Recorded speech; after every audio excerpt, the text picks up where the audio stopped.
ไปเลยเลยงานที่ไหนอ่ะ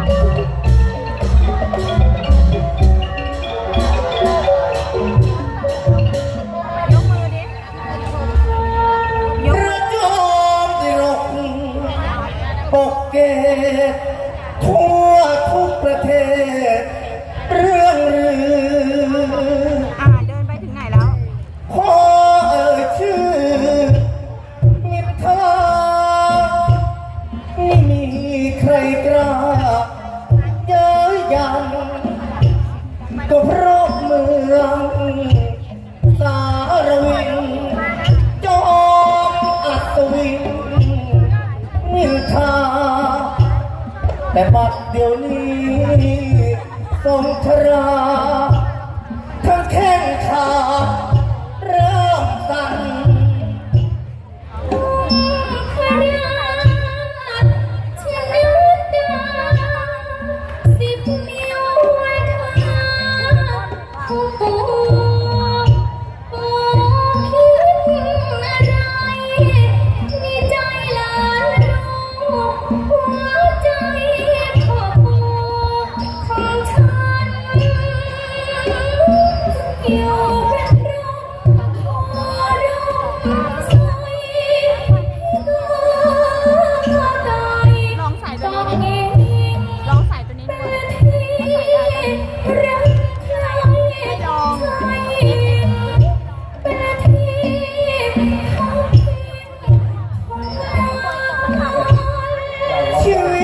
กู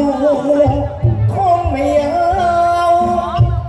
ไม่เหมือนของเก่าในกลุ่มปูมันไม้ใกล้จะผูกเห็นทีอายุของกันมานึกถึงวันตายไม่วันไรแล้วเดี๋ยวออกไปค่ะเดี๋ยวออกไปครับสำหรับได้รางวัลน้ำใจครับที่นี่ก็ให้กับศิลปินในชีวาหรือของสอนรามครับถ่ายใต้ผู้นำควรจะไม่นานไม่มีแล้วนะตอนนี้วินัยยังมีชาติวันเกิดไม่ทันต้องหาวันเกิดขอคารวะจากพระกรุงพ่อปู่จงภูมิใจทานอะไรจะเกิดต้องเอ็กแอลอย่าวิตกมีทั้งกระรกสว่างถึงตั้งใจซื่อถือความตักมีให้ผิดบัญญัติอาญางานราชการเรานั้นต้องการจะเห็นอันตาก็ทำตัวชาติให้ชูเชิดพอยังทำกูเถิดสงทางหนูตอนนี้เดินธรรมดาไม่ต้องแก่มากขอบคุณครับบอกเลยครับเรียบดอกดินครับวันเกิดก็เพิ่งผ่านมาเมื่อวันที่11นี่ครับได้เกือบแสนในรางวัลครับขาดเท่าไหร่9,000 กว่าขอบคุณนะครับขอบคุณนะครับสำหรับขอบคุณนะครับสำหรับได้รางวัลนะครับขอบังคับให้ปู่ได้แก่ข้าผมชื่อที่รายวันถวายบังคมด้วยเด็กครับพี่ปู่เป็นอะไรสักเรื่องไอตัวข้าพเจ้าปู่มินทาเปรียบแล้วก็เสมือนไม้ใหญ่ที่ซึ่งผูกแล้วด้วยโคนต้นรังจะยืนต้นอยู่เมื่อต้องเกิดกระแสลมแรงเทลาได้ก็จะพาให้ต้นไม้เล็กต้นไม้น้อย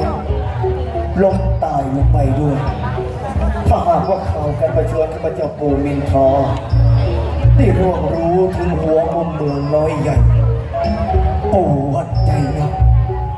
ว่าจะต้องเกิดศึกสงครามกันแน่ที่เราพูดเราจะฆ่าตัวกันเลยใช่ไหม ชีวิตของผมจะอยู่บนแรงข้าเป็นเพียงใดผมก็ไม่รู้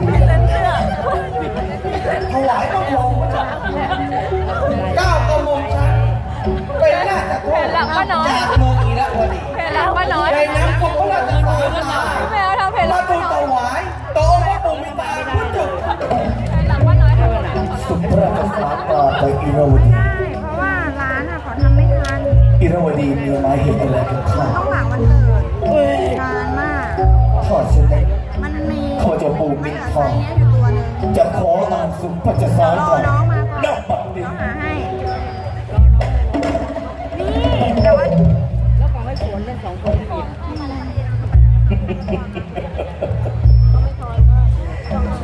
ปู่คาดการอะไรไม่มีผิดชาวอิรวดีส่งสุพระจะสารตาหวังสู่ขอที่เราเป็นคู่แต่งงาน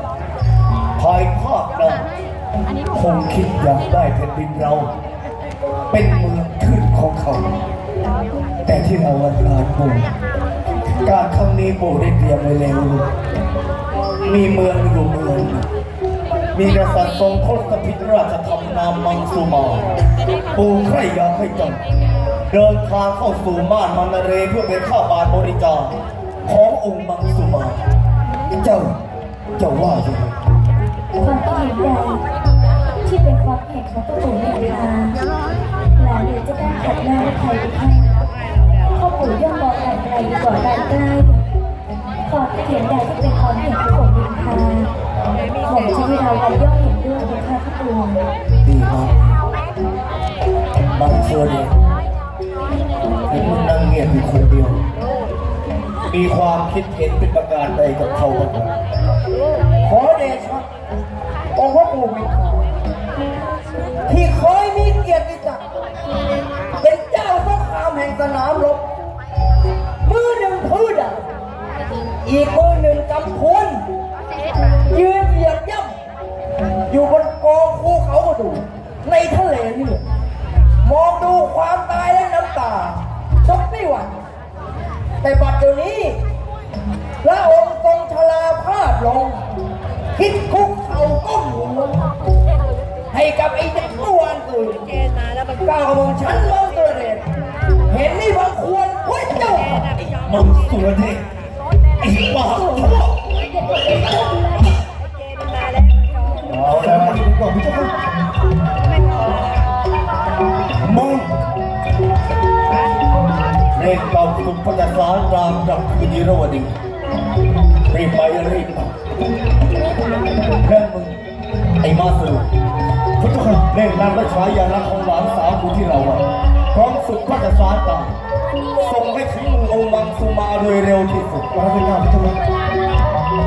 ส่วนมึงมังสุรเดชเด็กวันนี้กูมินทายาตราไปไหนอย่าให้กูปลังหน้ามึงเป็นเด็กขาดและจำใส่กระโหลกของมึงด้วยกูมินทาคือผู้นำจะเปรียบได้ก็คือหัวมึงมันแค่หางถ้าหัวไม่ตาย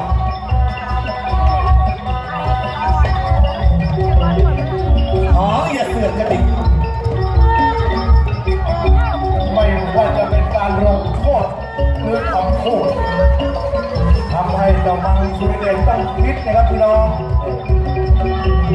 พี่น้องที่มาชมคืนนี้มองไอ้แชมป์ก็เป็นตาเดียวเลยครับยอดกระป๋าที่พี่น้องร่วมมาทำบุญคืนวันนี้ได้ 14,150 บาทนะครับอนุโมทนาด้วยครับ ให้ได้ดีกว่าไอ้เท่ามินทามึงกล้าตบหน้ากูมังตัวเดชที่แกด้วยกันนะฉันไม่อายหรอก อ่ะแล้วอายใคร แต่ฉันอายคนดู ก็โถ่ไอ้เกหน้าบางไอ้พี่ไอ้เหมยมินทามาตบหน้าพี่อย่างนี้ทหารของเราก็เพียงพอทำไมพี่ไม่ฆ่ามาเลยล่ะพี่ ใจเย็นไว้ก่อน เพราะฉะนั้นไอ้มังสุรศรีมึงจงฟังคำกูมึงจงเล่นปลอมสารถึงแผ่นดินเอียวดิ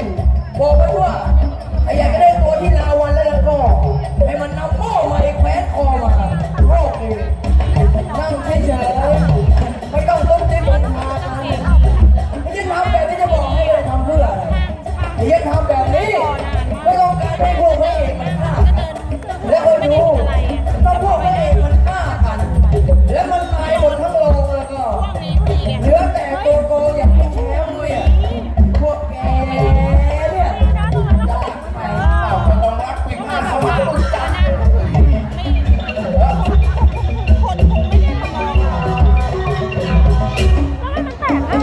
รับทราบ